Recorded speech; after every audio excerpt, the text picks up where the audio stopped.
Hi, everyone, and welcome to the Rookie Life podcast. I'm your host, Crystal Prophet, and I want to say thank you so much for joining us today for episode number 5. We just started a new series called Take Care of Your Home, and today's episode is focused on organization. Yes, organizing all the things, everything in the house. So, have y'all seen those dramatic before and after pictures? I'm sure you're thinking about them now.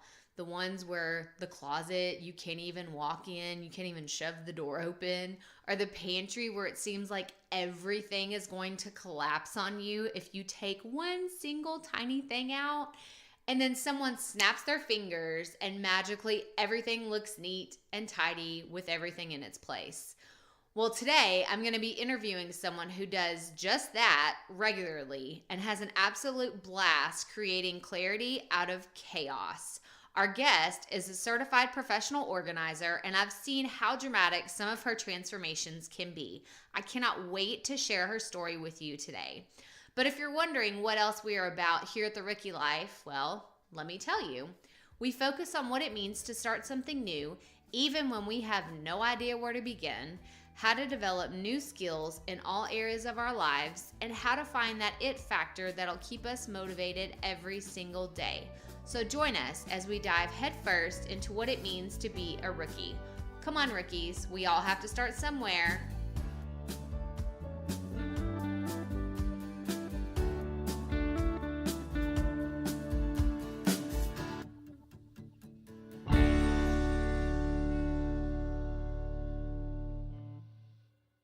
Hey rookies, welcome to episode number 5. We're continuing our series, Take Care of Your Home, and I'm really excited about today's interview.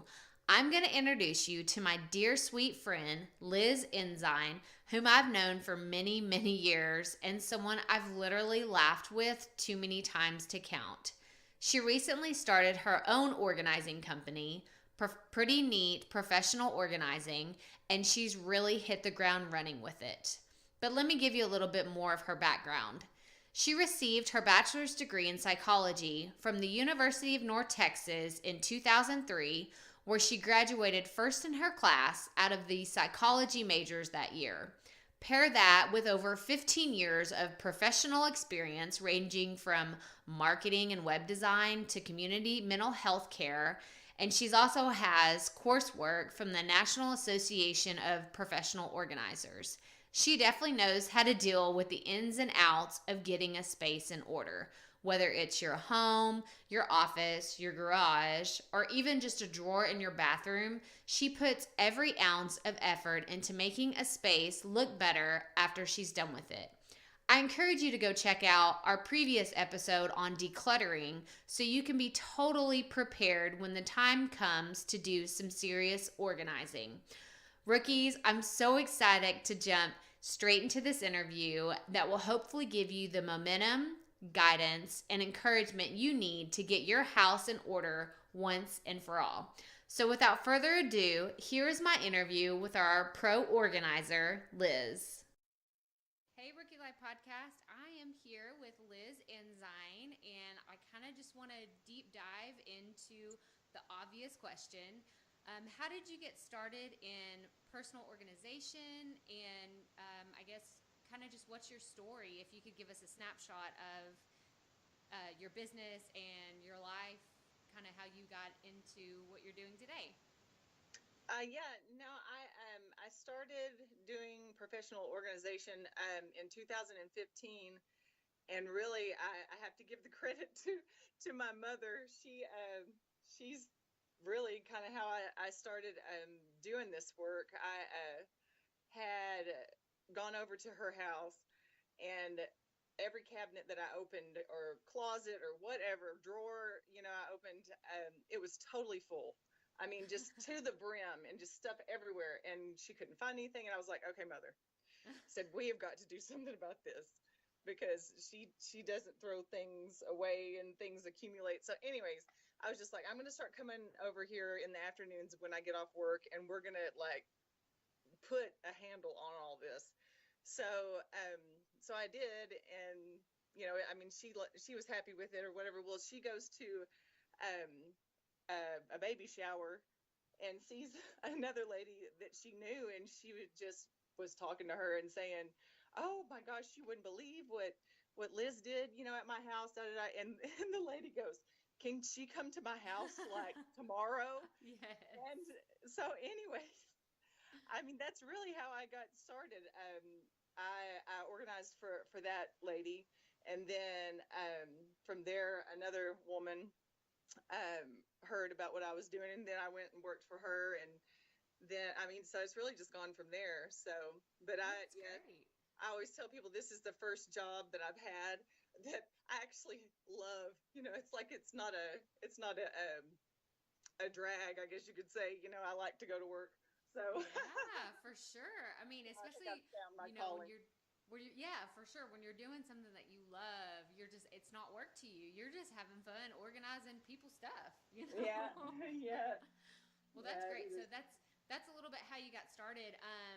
So tell us a little bit about, I guess, what it takes to be a professional organizer. So is your title actually professional organizer, personal Uh-huh. organizer? I guess I've heard a lot of different terms. So what is it exactly that you do?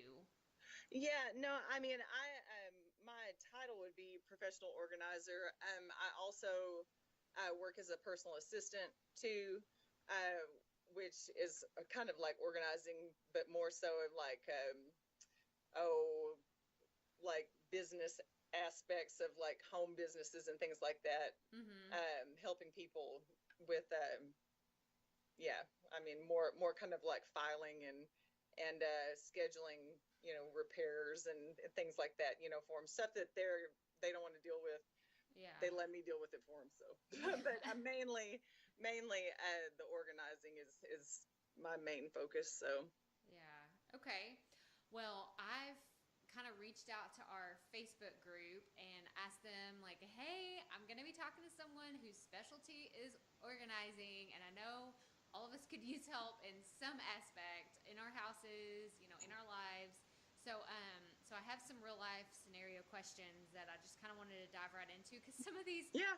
I'm not going to tell you which ones, but some of them are personally mine. So, so I just I'm want to ready, ask girl. you. Yeah, absolutely. Okay, so, say I'm someone who's lived in a house for 10 plus years and I want to get into this whole decluttering and organizing, but I'm just absolutely overwhelmed. It seems like way too much and it's just an insurmountable task and I can't do it. So, what's your best advice to that person and where should they start? What's the baby step just to get going? Well, what I would do is think about the areas in your home and like I would rank them or think about, what areas do you use the most? Like what rooms, what spaces, and and start at those places first. Because I mean, in a lot of cases, all of the clutter and everything creates frustration for people. Mm-hmm. So you were with the organizing, you want to relieve some of this kind of like stressed out feeling or whatever. So if you can make progress in the rooms that you're working in, you're doing stuff in, the most, then you're going to feel that, like, oh God, it just looks, you're going to feel that calm feeling um quicker. Yeah. And so yeah, I mean, I always suggest to clients to think about areas that they are in and do things in, whether it's like they're with their kids, in that space, or if it's a kitchen, if that's kind of like your home base. I mean, try to relieve the clutter and the overwhelming feeling or whatever in those spaces first, because it will make you feel better the Yeah, quickest. So absolutely. Absolutely. It's like a small win and then that just kind of keeps the ball rolling because it feels better. yeah, and Yeah. also one other thing that I've used before is like if you picture your house as like the face of a clock, Mhm. and you start at 12, like section the house or the room off into like Oh. one tick of the hand over. So, or like, from 12 to 1, that space, that little sliver, focus on that area, That's and then great. tackle that small space. And then once you're done with that, then you move another, you know, space over. So like you do from the one to the two, so it's not so overwhelming with like trying to do the whole thing at once. So, Yeah. That's great. I've never heard that analogy before, and that totally I'm just sitting here thinking about my own house. Like I'm like ticking it off, and I'm like, oh, that definitely because it kind of puts your blinders up, and you don't uh-huh. see everything everywhere else. You're like, okay, I'm just gonna focus on this one space. Yeah, Well, and it's also helpful to like set, say, like a time limit too, because that way you can like, okay, I'm going to do this even if it's like for 10 minutes. I mean, you'd be surprised at what you can accomplish if you just focus and make yourself do it for 10 minutes. yeah. You'll see progress even if it's a short period of time. So, Yeah. Well, that's great. And you actually touched on a few words. You were like saying, frustrated and then the stress of it and everything. And you and I were actually talking before we hopped on the call, but about your degree in psychology. Really, you were surprised at how much that plays, into your role now. So can you kind of talk about what you've learned in your experiences with that? yeah, I mean, whenever I go in and I'm working with a client, I try to identify like how they interact, or what's their behavior, their daily behavior or routine in in their space. So as far as like when it comes to where to, if we're reorganizing a space or like the kitchen or the bathroom or whatever, like where are they going to be needing certain things, and then based on what they do, if they sort through their mail, like right at the front of the kitchen or whatever, well, they're probably going to need certain things related to that and like close to that space. So when it comes to placing items, once you've taken everything out, sorted everything, and then now you're figuring out where to put things back into cabinets or shelves or whatever. I really tried to pinpoint, what are they going to need in the space based on what they're going to be doing there. So, I mean, it even it even comes down to like in certain situations, if I'm organizing someone's desk, well, this is going to sound crazy, but I mean, sometimes I'll ask them, are you left or right-handed? Okay, well, I'm not going to put all their pens in a drawer on the right side if they're left-handed. You know what I mean? So Oh yeah. it's like it really goes into to really what would be most convenient for a person, and So how they what they're using the space for. Yeah, what's going to make it the easiest and most convenient for them. So, well, that's good. Like I love the personal touch that you have to it. It sounds like, you really get in pretty deep with people like, okay, I'm trying to help you make this as, cuz you could do it how you want it all day, but it's not oh going to yeah, make them happy, no, if they don't know where anything is either. yeah. So, Yeah, and I mean okay. that's some of the work that I really enjoy, or what I enjoy most about the work is trying to kind of personalize what I do to be the most helpful for each person. Because you're right. I mean, like, yeah, I mean, like the client I meet with on Monday may be totally different than the person I meet with on Wednesday. Mhm. And yeah, you really have to kind of gear what you're trying to do to what's going to work best for each individual. So that's Okay. fun for me. So Yeah, no, it sounds like you really enjoy what you do, and I'm so I happy for do. you I that do. you Thank found you. something that you just love and you get this excited about because Yeah. it makes Yeah, me it is. excited to talk to you. Oh, yeah.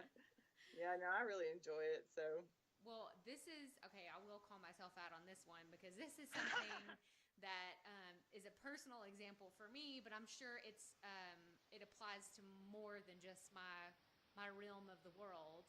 But uh-huh. I have inherited three different sets of china from three Uh-huh. different sets of relatives. Okay, Uh-huh. and I already have a set of dishes that I absolutely love. So, Uh-huh. what advice do you give to people who are dealing with very sentimental items and they're just reluctant to get rid of them, but I don't really just want them sitting in a box in my attic or my garage and worrying about them getting broken. So what's your advice on that?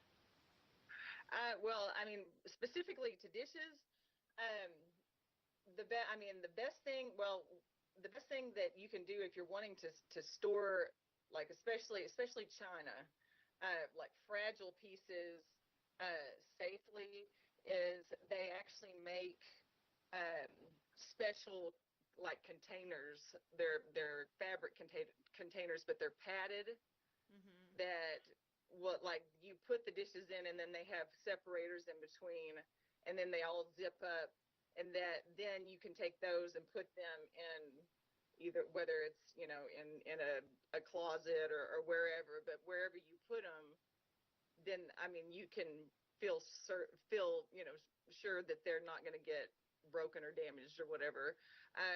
With dishes, you have to be really careful about.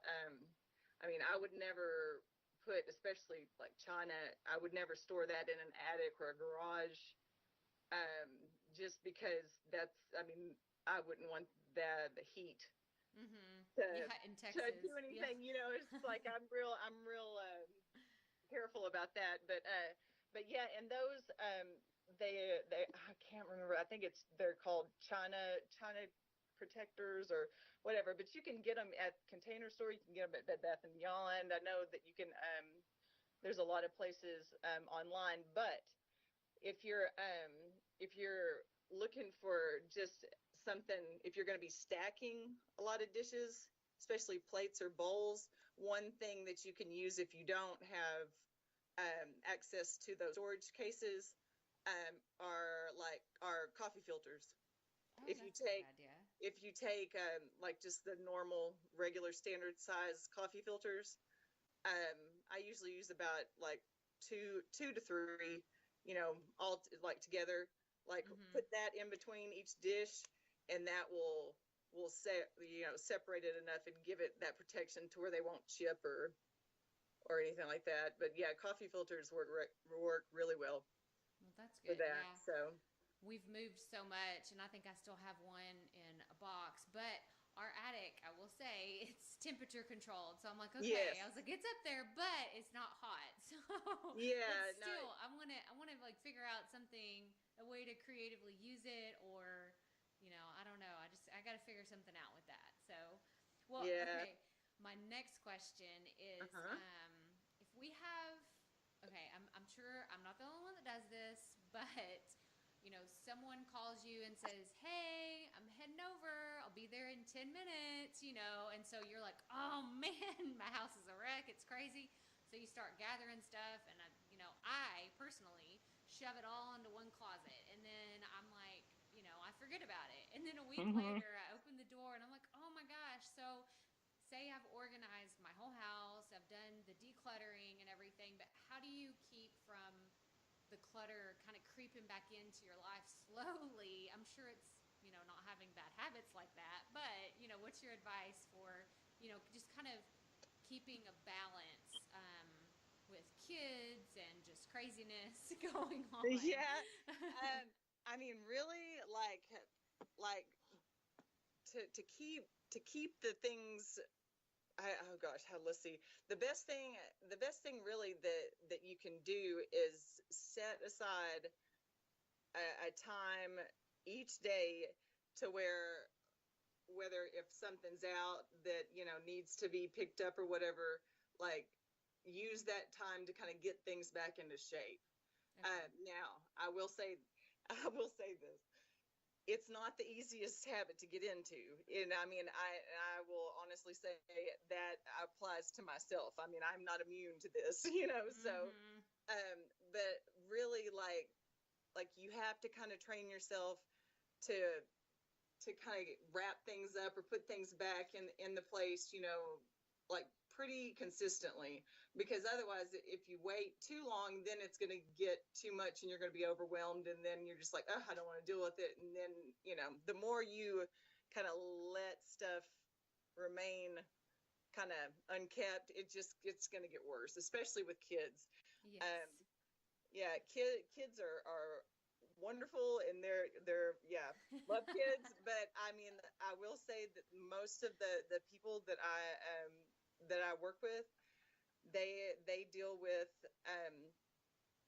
they just don't have the time to Mm-hmm. to do things, because I mean, if you're dealing with kids, coming and going and taking them to practice and then coming home and then homework and stuff. I mean, by the time you get all this stuff done that you need to get done for yourself, and then everything for the children, I mean, who the heck wants to pick up? You would just Yeah. want to go like lay down.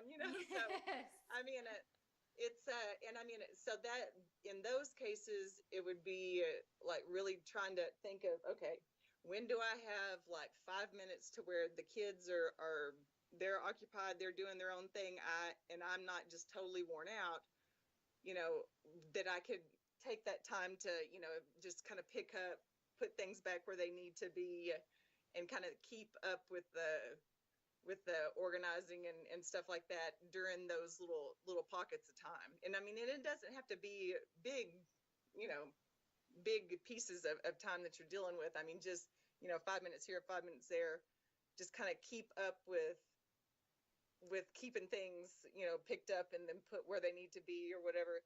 um that's probably the easiest thing and the most effective to keeping things, like once they are organized, say, like keeping them that way. Yeah, well, that just it makes me feel better to hear you say I'm not the only one. Oh no, That no. Yeah, I so I'm I like, always ah. always say it's like, I am a professional organizer, but I deal with these same problems. Like Mm-hmm. I'm great, working with other people, but that doesn't mean that, if you walked into my house, that it would be like some showcase. I mean, no, Yeah, no. yeah, So I struggle with the same things. yeah. Did y'all hear that? Okay. See, it's not just you. It's not just me. It's everyone. We all deal with these Yeah, problems. including me. So yeah. Okay, well, this is a question that does come directly from someone on our Facebook group, and this is my cousin. Actually, she has a kid who is about to be going off to college, Uh-huh. and school is fast approaching for everyone too. And what are some of your tips for, I guess, those small spaces like a dorm or a kid's bedroom or something like that, where kids kind of have like a black hole, like under their beds or in their Uh-huh. closets? Like what is your best advice? I guess where to start, and then how to, I don't know if train is the right word, but kind of guide them into developing healthy, habits as far as putting their stuff away. Okay. Well, like in the situation of going off to college, if they're going to be in like a dorm room, like when you're thinking about what to send them off with, um I mean, I would really take a good look at all of their stuff, even their clothes. I mean, like you want to try to send them with just the necessities, because they're going to have a pretty small space, and the more stuff that they are trying to put into that space, it's just from the get-go, it's going to cause frustration. So like, I mean, as far as like even closet space, I mean, if they have 20 pairs of jeans or something, you might not want to send them with all of those, because I mean, you're just asking for frustration, and like how much, I mean, you just don't want to overload things. Yeah.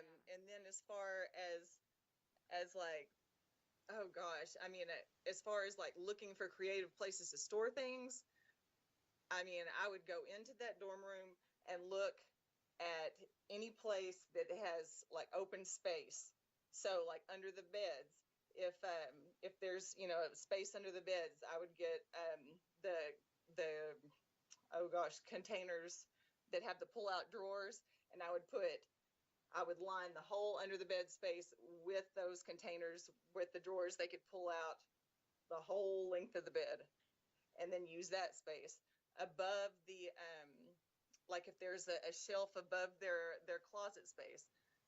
I mean, that's another, I mean, you could get bins to where they could use that space and not just have one long open space as a shelf. You could break it up into like the little baskets and stuff. I mean, you could put socks in one, or underwear in one. I mean, just whatever you really are needing to use in those containers or in that space. But as far as like, oh goodness, like for instance, I remember when I moved to college, I had all of these photo albums. This, was back before, we had phones and cameras and then, computers all in one device. We actually took Uh-huh. pictures and then went and got them printed out. Well, I wanted to take all these photo albums with me, and I just like, I don't, that's not what I needed there. That's, I mean, you leave those at home, that type of sentimental stuff. You need to train them, especially if they're going to be going away to school and you want them to be focused on, schoolwork. Yeah, you don't need stuff like that. You leave that at home. Yeah. So, but yeah, if you can go through and just send them with just what they need and not overload, that would be a good place to start. So, Well, that's great. I'm just sitting here. I'm picturing my college roommate my freshman year, and I'm sure she's just thinking, I wish Crystal would have heard this. ah, Because, oh my gosh, I was just a hot mess. I was such a hot mess. I mean, I went to school 4.5 hours away from home, and I was just. I was the kid that shoved everything into the closet whenever my parents would say, "Go clean your room."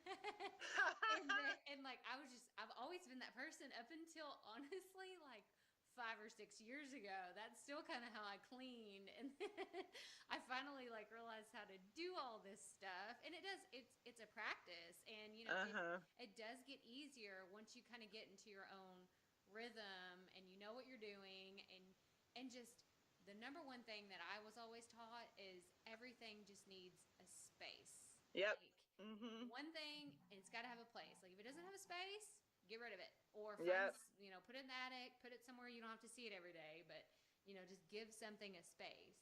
yep, yep. Well, Everything has a home, and yes, whenever, like, if you take something out of its home, you have to return it back to its yes. home. It doesn't want to live out in the middle of nowhere, so Oh, it I has to like go back that. to its house. I love that. I'm going to use that with the kids. Yeah, you don't want Yeah, them floating around in the desert. You want to go to send them home, take them back home. yeah. They're homebodies. They like to be at their house. Yes, I love that. I love that.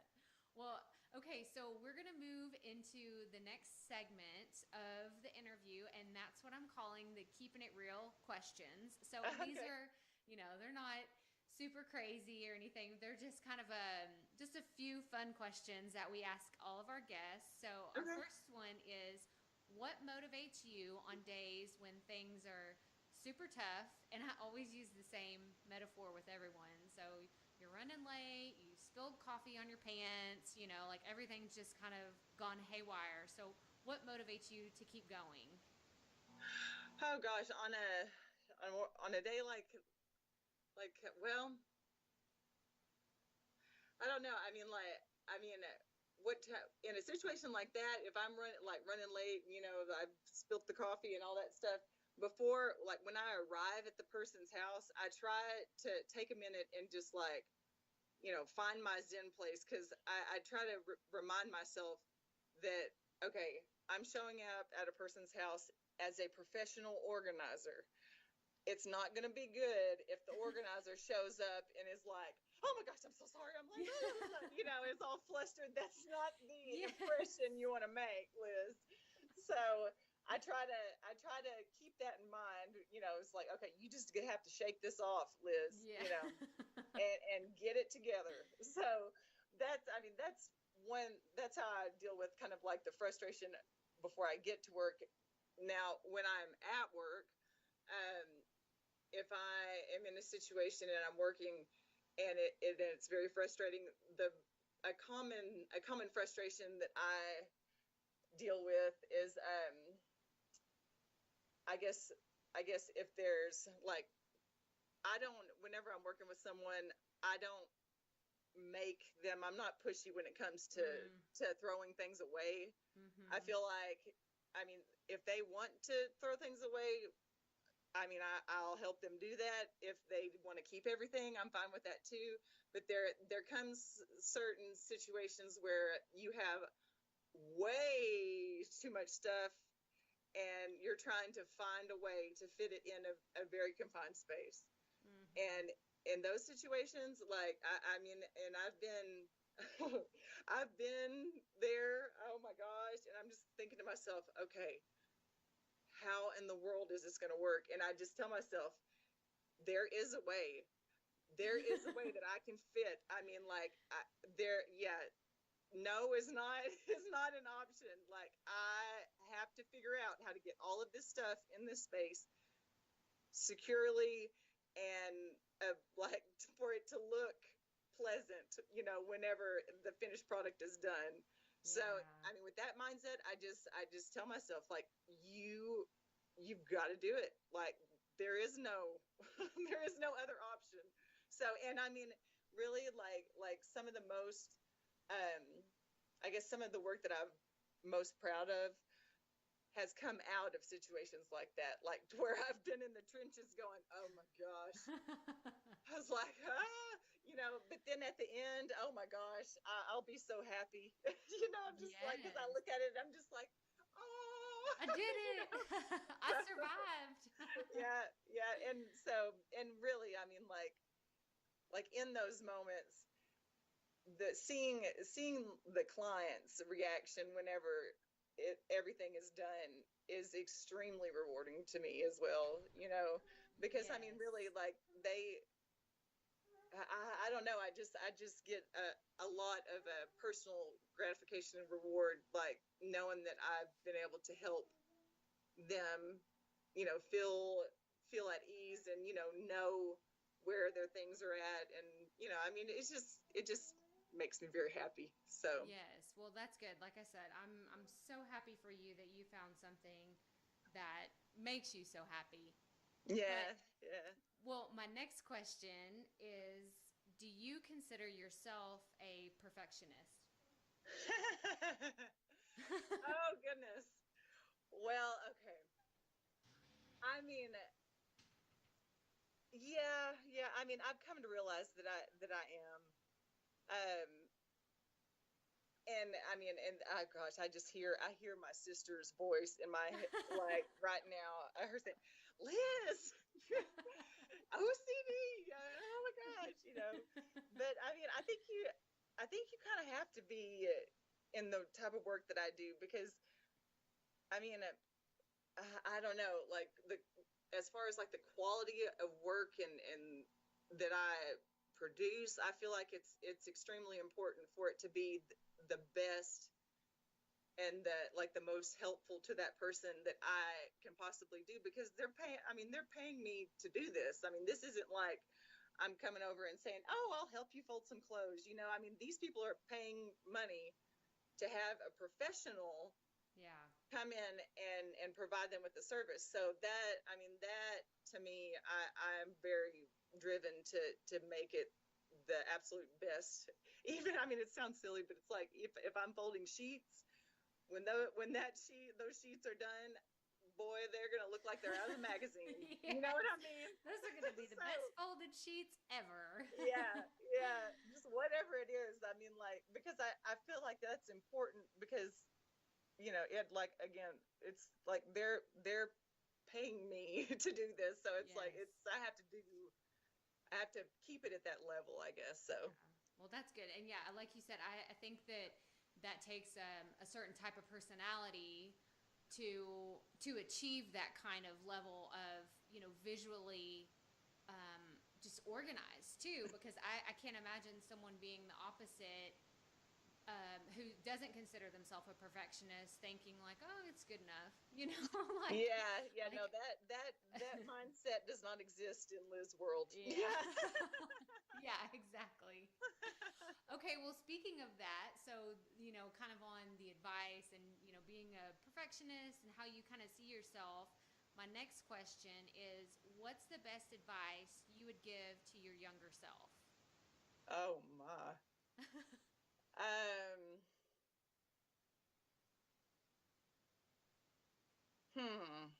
I mean, I think it would be to go into each situation as far as like professionally, because in the like throughout my career, as once I was out of college, I had a various different jobs and in different professions and all sorts of stuff. And I mean, I really think that there's always something, no matter what you're doing, you can always learn something that's useful, and then take that knowledge and apply it to whatever situation you may come into down the road. So, I mean, I don't know. It's really important to me to always, feel like I'm learning and growing as a person, as a professional. And so, I think that my advice would be to myself to, look for those key key pieces of information, knowledge that will be useful to you, no matter, if you're, I mean, yeah, I don't know. I mean, no matter what job you're doing, no matter what task you're doing, no matter what situation you're in, look for those important pieces of knowledge that will help you down the road. Yeah, I think So, that's great. No, and that's kind of a mindset that I've talked about a few times on the blog. It's just like you can learn from anything oh, that you're totally. doing. And I think that that's great. Yeah, I would definitely tell my younger self that too. Like, you may seem like, what is this? What's the point of all this? Yeah, it's like this is Situation. absolutely ridiculous whenever you're like there. But yeah, Yeah. you may think back on that one day and be like, you know what? I remember when I was doing this. This is how they went about doing this, and okay, this is why. Now I'm going to Yeah. apply that to what I'm doing right now. So, Yeah. Well, that's great. Well, I just wanted to thank you so much for being on the show today. And I guess, what else are you working on? Or is there a place where, the audience can find you? I know that previously you had said that you have a Facebook page. So can you kind of tell us how we can find you on there? yeah. I do have a business page on Facebook, and it's just let's see, it's just facebook.com uh, slash and pretty neat organizing. My business is Pretty Neat Professional Organizing. So, and I'm sure you could even search for my name if you can't remember the Pretty Neat, yeah, stuff. So, but yeah, and there's a lot of different photos of jobs that I've done, a lot of before and after photos, and then also a lot of completed projects. So yeah, those are clients like to see those, just to kind of like see what I've done and be like, oh, okay, so I have this space in my house. Okay, obviously she knows what she's doing in the pantry. Okay, I can feel Yeah. confident in like asking her to organize my pantry or closet or so forth. Oh So, my gosh, but and guys, I have been on her page and I've seen what she's done at her sister's house, and it's just, a picture really is worth a million words in the case of organizing, because you have the before and you're like, oh, it doesn't look that bad, but then you see the after and you're like, oh, but that looks so much better. Like, it just, it makes you feel like, oh, that's what I want. I'm gonna need you to come visit me down here in Houston and come well, help I me will do out. it. I will do it. No problem. Well, thank you so much, Liz, for coming on the show today. And I think that we've just covered some great stuff. And I will definitely put all your information in the show notes, so people can find your Facebook page and get on there and like you. But Yay. thank you so much for joining us today, and we'll talk to you later. Okay, thanks. Y'all, I just love Liz so much. Like I said earlier, I've known her forever, and her personality and down to earth attitude really just brings a smile to my face. I loved hearing her so giddy throughout the entire interview, and I'm so thrilled for her that she's found a passion in helping other people organize their stuff. So please be sure to go onto Facebook and check out her Pretty Neat organizing page. Her pictures are literally worth 1,000 words. Just the pantry pictures alone are so incredible. To look at the once was before and then to see the after, like, she just does amazing work, you guys. But just to recap what we covered, Liz reminded us to start with the most used areas of our homes first when we're trying to get organized. So don't get overwhelmed thinking you have to do the entire house in one day. Just start in a small space and work your way around, like the clock face. But a great example is, and I know I've mentioned this before, but we've moved 3 times in the past 4 years.